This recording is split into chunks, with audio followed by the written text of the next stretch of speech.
Main article of the day जो कि supreme court को लेके है। एक important update, O2 IAS academy में आपको वन स्टॉप सॉल्यूशन मिल जाएगा आपकी यूपीएससी प्रिपरेशन के लिए। अगर आप स्टेट एग्जाम के लिए भी प्रिपेयर कर रहे हो तो इंटीग्रेटेड कोर्सेज भी अवेलेबल हैं। करंट अफेयर्स बहुत वास्ट होते हैं तो उनको सिंप्लीफाइड और स्ट्रक्चर्ड मैनर में पढ़ने के लिए करंट अफेयर्स का कोर्स भी अवेलेबल है एट कॉस्ट ऑफ 5,000 रुपीज। इसमें आपको लेक्चर्स के अलावा प्रिंटेबल कंपाइलेशन मिल जाती है वीकली एंड मंथली बेसिस पर। 6 महीने के एंड में टॉपिक वाइज कंपाइलेशन मिलती है। नंबर 2 इज आपका वीकली टेस्ट होता है और इससे आपका मेंस वाला पार्ट स्ट्रेंथन होता है बिकॉज आपको शीट भी इवेलुएट करके दी जाती है। नंबर 3 इज वेडनेसडे को स्पेशल क्लास रहती है। अगर इन केस आपने मई 2027 को टारगेट करा है और जनवरी टू मई वाला जो करंट अफेयर्स था वो स्किप कर दिया है तो टॉपिक वाइज रिवीजन वहां पे करवाया जा रहा है। एंड नंबर 4 इज इसमें मंथली मेंटरशिप सेशन भी आपको प्रोवाइड किया जाएगा। इसी के साथ आप टेलीग्राम से जो पीपीटी की पीडीएफ फॉर्म होती है उसको भी डाउनलोड कर सकते हो, पर यहाँ पे सिर्फ इंग्लिश मीडियम में ही अवेलेबल होगी। एंड कोर्स में हिंदी एंड इंग्लिश दोनों ही कंपाइलेशन है। इंस्टाग्राम के ऊपर आप मुझे कनेक्ट कर सकते हैं, कोई भी क्वेरी है और इस नंबर के ऊपर आप कांटेक्ट कर सकते हो। अभी इन्होंने बोला कि हम 4 डिविजन्स की बेंचेस बनाएंगे और उसमें क्या करेंगे कि जो ओल्ड केसेस से हमारे जो पेंडिंग पड़े हुए हैं, जिसमें सबसे पुराना अगर केस देखें वो 1986 का है, तो वो जो पेंडेंसी क्रिएट हो रखी है हमारे पास केसेस की, उसको हम कहीं ना कहीं रिजॉल्व करेंगे। अब ऐसा नहीं है कि पहली बार ऐसा स्टेप किसी चीफ जस्टिस ऑफ इंडिया के द्वारा लिया गया है, इससे पहले भी बहुत सारे स्टेप्स लिए गए हैं, तो वो भी आपको देखने पड़ेंगे। अब पेंडेंसी अगर देखें केसेस की, स्पेशली इन सुप्रीम कोर्ट, वो अराउंड 95,000 के आसपास है, मतलब 1 लाख को टच करने ही वाली है।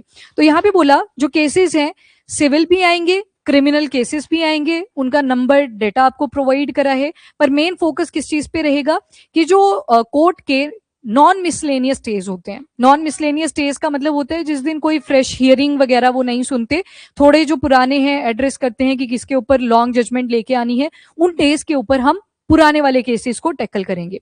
अब जैसे आप इस आर्टिकल के लास्ट में पहुंचोगे ना, आप बोलोगे कि अगर ओल्ड केसेस को 3 दिन दे दिया हफ्ते के, ऑब्वियस सी बात है नए नए केसेस भी फाइल हो रहे हैं तो वो तो फिर से पाइल अप हो जाएंगे। पर यहाँ पे जो मेन कंसर्न है वो बोला गया है ओल्ड केसेस को लेके कि जो पुराने वाले केसेस हैं एटलीस्ट उससे तो हम यहाँ से साइडलाइन करें। एंड कुछ केसेस ऐसे भी होते हैं जिनका आज के टाइम से, रिसेंट टाइम से कोई रेलिवेंस नहीं बचा होता, तो उनको भी यहाँ पे एलिमिनेट करना है। तो उसी को लेके इंडियन एक्सप्रेस में एक्सप्लेनर पार्ट में आपको आर्टिकल मिल जाएगा। एक्सप्लेनर सेक्शन पे ही आज सतलुज मूवी जो अभी सेंसर हुई है उसको लेके भी एक आर्टिकल है, आप उसमें उनकी लाइफ स्टोरी को पढ़ सकते हो। ठीक है, उनकी वाइफ ने जो स्टोरी बताई हुई है तो उसके बारे में आप स्टडी कर सकते हैं। तो सबसे पहले सुप्रीम कोर्ट का इनिशिएटिव कि जो केस बैकलॉग्स हैं यानी कि पुराने वाले केसेस हैं उनको हमने कम करना है।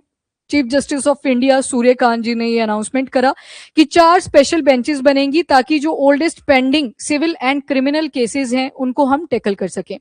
मेन ऑब्जेक्टिव क्या रहेगा, प्रोसेस को क्विक करना है ताकि ये जो डेकेड ओल्ड केसेस भी हैं इन्हें हम डिस्पोज ऑफ कर सकें एंड जो पेंडेंसी हो रखी है केसेस की उसे रिड्यूस कर सकें।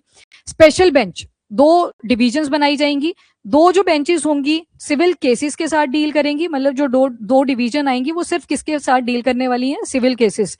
कोई प्रॉपर्टी को लेकर डिस्प्यूट था, एनी सिविलियन केस, वहां पे वो डील करा जाएगा by justice PK Mishra and justice SVN Bhatti. अगर नाम नहीं भी याद रहे चल जाएगा, बट यस ये याद रखना है कि 2 डिवीजन की जो बेंच होगी वो स्पेशली डेडिकेट करी जाएगी for the civilian cases. And जो बाकी के 2 डिवीजन बेंचेस होंगे जिनको हेड करेंगे justice Manoj Mishra and justice Ujjal Bhuyan, ये क्रिमिनल केसेस को डील करेंगे। और केसेस कैसे रहेंगे, ओल्ड वाले जो पेंडेंसी क्रिएट हो रखी है उन्हीं केसेस की बात हुई। फंक्शनिंग क्या रहेगी, ये बेंचेस बैठेंगी कब कब, क्योंकि पुराने केसेस अगर देखने लगे तो नए वाले केसेस और ऐड ऑन हो जाएंगे। तो इन्होंने बोला कि नॉन मिसलेनियस डेज के ऊपर ये बेंचेस बैठेंगी, यानी कि ट्यूसडे, वेडनेसडे एंड थर्सडे जब रेगुलर हियरिंग रहेगी ओल्ड केसेस के रिस्पेक्ट में ही रहेगी। मिसलेनियस डेज यहाँ पे मंडेज एंड फ्राइडेज रहते हैं हर वीक के, जहां पे फ्रेश फाइलिंग या जो प्रिलिमिनरी हियरिंग है जिसके ऊपर जजमेंट देना बहुत ज्यादा जरूरी है वो डील करी जाती है मिसलेनियस डेज से। तो ऐसा नहीं है ये पहली बार इनिशिएटिव लिया है, जैसे कि मैंने आपको शुरू में भी बताया पहले भी हो चुका है। नाउ पेंडेंसी की अगर स्केल देखो तो केसेस बहुत सारे हैं, टोटल पेंडिंग केसेस लगभग 96,045 के आसपास, सिविल केसेस इसमें 74,244, क्रिमिनल केसेस देखोगे तो 21,801 केसेस। एंड 30 इयर्स में जो पेंडेंसी है, अगर ओवरऑल बोलें कि हर 24 सिविल केसेस में 2 क्रिमिनल केसेस आपको दिखेंगे, तो मतलब इतनी ज्यादा पेंडेंसी क्रिएट हो रखी है। अगर पिछले कुछ दशकों को हम उठा ले, 1996 से 2005 तक के केसेस अगर देखें 525 सिविल हैं, 7 क्रिमिनल हैं। ये पेंडिंग, ये टाइप्स बताई केसेस की, सिविल एंड क्रिमिनल टाइप्स हैं ये सिर्फ। एंड 10 to 20 इयर्स पेंडिंग अगर देखें तो उसमें भी नंबर ठीक ठाक है। आपको सिर्फ शुरू वाला डेटा याद रखना है। नंबर 1 ये 96,045, इसको याद रखना इजी है, नियर टू 1 लाख ही है, तो अप्रोक्सीमेटली आप लिख सकते हो कि पहुंच जाएगा अप टू 1 लाख। तो उसमें जो मेजर चंक है वो भी कौन से केसेस का है, तो सिविल केसेस का।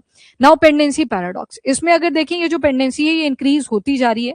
इसका मतलब ये बिल्कुल भी नहीं है कि कोर्ट्स ने कोई हियरिंग नहीं करी, कोर्ट्स हियरिंग प्रॉपर कर रहे हैं, पर रीजन क्या बताया कि जितने जल्दी हम रिड्रेस कर रहे हैं उतने जल्दी और भी केसेस आ जाते हैं। एंड दूसरा, आज के टाइम पे डिजिटलाइजेशन को हमने ऐड कर दिया है, वर्चुअल हियरिंग्स भी कंडक्ट करी जाती हैं, जिसकी वजह से ऑनलाइन केसेस भी फाइल करे जाते हैं, तो नंबर इंक्रीज भी करे जा रहे हैं। मतलब जब तक सॉल्व करते हैं तब तक और केसेस आ चुके होते हैं। डन। तो इसी वजह से जो पेंडेंसी है वो इंक्रीज भी कर रही है। तो मतलब देखने में लग सकता है, पैराडॉक्स लिखा है ना, देखने में लग सकता है कि शायद काम नहीं किया होगा, तो काम चल रहा है, बट जो इनटेक है केसेस की वो और ज्यादा बढ़ती जा रही है। तो उसकी वजह से हमें क्या दिखता है कि केसेस का नंबर अभी भी पेंडिंग लिस्ट में भी है, अनसॉल्व भी है, अनरिजॉल्व भी है। नाउ 2025 के जो केसेस फाइल हुए थे, लगभग हाईएस्ट एवर आपको दिखेगा 75,402। दोनों चीजें इंडिकेट कर रहे हैं कि क्राइम रेट भी बढ़ रहा है, ये भी इंडिकेट कर रहा है कि क्राइम रेट को रिजॉल्व भी करा जा रहा है, और ऑनलाइन इंटीग्रेशन करिए तो सबमिशन ज्यादा हो रही है केसेस की। रीजन वो आपने मेंशन करने हैं।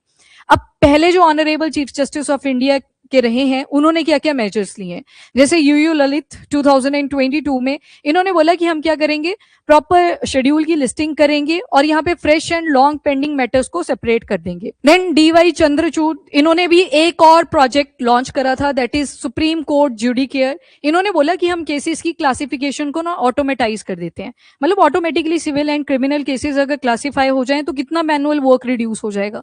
पहले हाथ से ही कर रहे थे, डिवाइड कर रहे थे कि ये सिविल मैटर में जाएगा या क्रिमिनल मैटर में जाएगा। अब आपने क्या किया, डिजिटल इंटीग्रेशन करी, आर्टिफिशियल इंटेलिजेंस को इंटीग्रेट करा, तो उसने क्या किया कि ऑटोमेटाइजेशन कर दी कि केसेस जो है वो खुद ही क्लासिफाई यहाँ पे कर जाएंगे।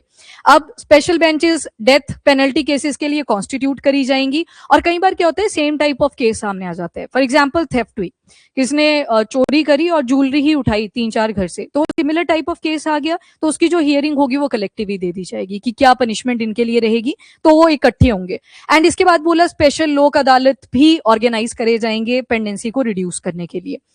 इसके बाद संजीव खन्ना जो चीफ जस्टिस ऑफ इंडिया रहे हैं, उन्होंने एडमिशन मैटर के ऊपर प्रायोरिटाइज करने की बात करी थी कि इनका पहले डिस्पोजल करना जरूरी है। कई बार क्या होता है, कुछ केसेस आते हैं जिनके ऊपर हियरिंग बहुत ज्यादा जरूरी होती है, तो एटलीस्ट वो तो स्किप नहीं होने चाहिए, बाकी जो इतने इंपॉर्टेंट नहीं है उनको आप डिस्पोज करते चलो।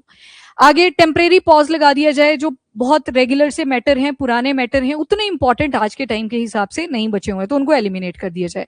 मतलब जो इन्फ्रक्चुअस हो चुके हैं या फिर ऑब्सोल्यूट, आज के टाइम इवेंट के हिसाब से वो बेतुके हो गए हैं, आउटडेटेड हो गए हैं, तो उन केसेस को प्रायोरिटाइज करने की जरूरत नहीं है।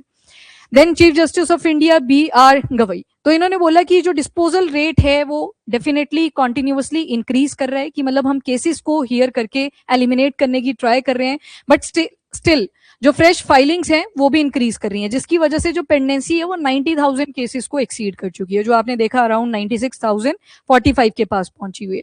नाउ सिग्निफिकेंस, यहाँ पे हमने क्या देखा कि ये जो स्पेशल बेंच है इसका ये बिल्कुल भी मोटिव नहीं है कि हमने जो फ्रेश केसेस है उनको चेक नहीं करना है, वो भी चेक करने हैं, बट जो पुराने डेकेड ओल्ड केसेस पड़े हुए हैं उसकी वजह से प्रिजन्स में भी क्या होती है, ओवर क्राउडिंग हो जाती है, तो एटलीस्ट उन केसेस को हम जल्दी रिजॉल्व करने की ट्राई करें।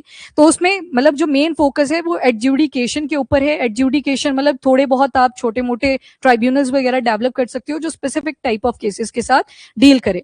बाकी ये जुडिशियल एफिशिएंसी को भी इंप्रूव करेगा, टाइमली जस्टिस भी दिया जाएगा, एंड पब्लिक में जो कॉन्फिडेंस है वो भी बूस्ट करेगा, ट्रस्ट बिल्डिंग भी होगी बिटवीन पब्लिक एंड जुडिशरी। कैसे, तो वो बोलते हैं ना कि अगर जस्टिस डिलेड है तो जस्टिस डिनाइड है, तो मतलब आपने दिया ही नहीं, वो कोई फायदा नहीं हुआ उस जस्टिस प्रोवाइड करने का। तो कहीं ना कहीं ये जो रिलेशनशिप है जुडिशरी और पब्लिक का वो भी इंप्रूव होता हुआ आपको दिखाई देगा। अकेला क्वेश्चन कभी नहीं आएगा इसके ऊपर, जुडिशरी के पेंडिंग केसेस एंड प्रिजन का लिंक करके कुछ भी सवाल आपसे पूछा जा सकता है कि क्या मेजर्स हमारे सुप्रीम कोर्ट के थ्रू लिए गए ताकि जो पुराना बैकलॉग पड़ा हुआ है उसको हम रिड्यूस कर सकें। डन ये वाला आर्टिकल। तो ये मेंस ओरिएंटेड ज्यादा था, प्री में इसमें सिर्फ आपको ये पता होना चाहिए सुप्रीम कोर्ट का जुडिकेयर क्या था, तो ऑटोमेटिक तरीके से आप सिविल एंड क्रिमिनल केसेस को क्लासिफाई कर सकें उसके लिए ये बनाया गया था।